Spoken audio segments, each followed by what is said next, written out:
که زما د شخصیت حدونه ګورې، زما فن زما د فکر ترجمان دی.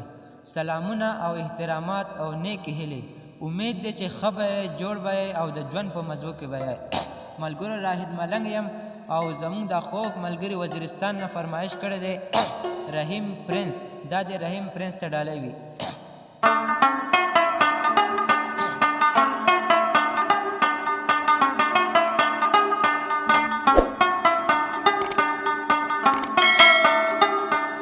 او د پرنس رحیم د زړه د پاره نو زه راهید خان ورته یو څو ټپې کوم.